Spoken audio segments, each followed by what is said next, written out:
We need to change the way that Victoria's criminal justice system addresses and responds to crime.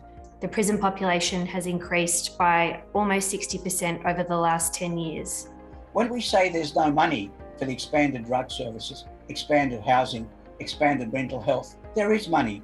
How much are we putting into building the new prisons? Let's go for evidence-based policy that makes Victoria and Australia a better place. I'm really interested in what is happening inside our prisons that is not conducive to improved outcomes upon release. Prisons, try as they are the worst places to try to provide those services. They're just not conducive. The environment is difficult, and some of those are not transferable. The best place to learn how to live in the community is in the community. I'm wondering what impact training and the enhancement of literacy around vulnerable cohorts can actually shape the exercise of discretion working within the system that we currently have. It can't just start, upon appointment. It needs to start in law school. It needs to start through, continuing education requirements as being a lawyer.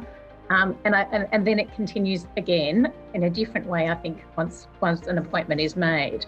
We refuse bail because someone's homeless, but then we release them from prison directly into homelessness. The issue is that for most people who require, for instance, housing on release, access to mental health, access to drug and alcohol treatment, whether or not they end up having access to that program is often actually just a matter of luck. So is there anything that the Victorian justice system can learn from interstate and from other state? Each jurisdiction, I think, can learn from others. South Australia, for instance, has a significant number of beds that are specifically designated for people leaving prison. So their sort of commitment on the part of corrections to ensuring or to trying to increase the likelihood of people leaving prison not being homeless is probably quite different to anywhere else in Australia. Given your view that we should keep people out of jail where possible, it's critical we have a community correction system that does the job as best as possible. Could you comment on that, please? It's not a perfect system. It really is problematic at the moment, and the numbers are going down. So whether it's investment in resourcing, staff, training, I haven't looked at that, but I'd rather put my money there than in the prisons. The conundrum that I think that we have is that what do we do with these particularly young offenders, when they are refusing to engage with services, to receive that support that they need to address the issues, and often it is trauma, that is causing them to offend.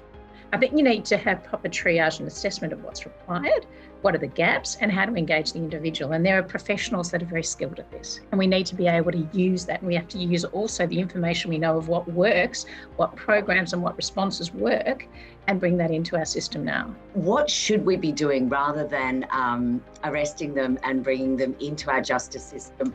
Being able to access a diversion program can be life-changing for people. And that's something that should be prioritised at every point in the process. You have mentioned about one of the new options for dealing with the young adult offenders, which is talking about the community-based sentencing option for adult offenders. With the community correction orders, we've got drug and alcohol assessment orders, we've got curfews, we've got movement restrictions. There are about 12 or more conditions on those.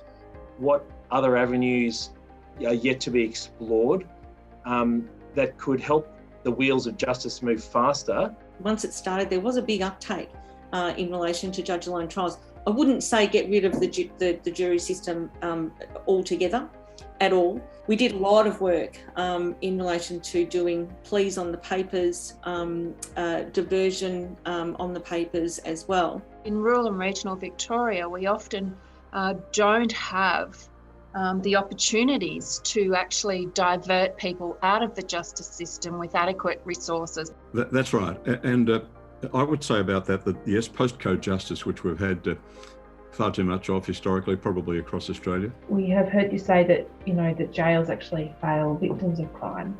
So I just wonder if you can explain what you mean by that. When we talk about jails failing victims of crime, that's really what we're talking about in terms of the failure of prisons actually to make the community a safer place. The fact of the matter is, jail is going to exacerbate the problem, not fix it. we know jailing's failing in terms of its rehabilitative capacities. It's always failed in terms of its capacity for rehabilitation. And that's why evidence-based policy is so important.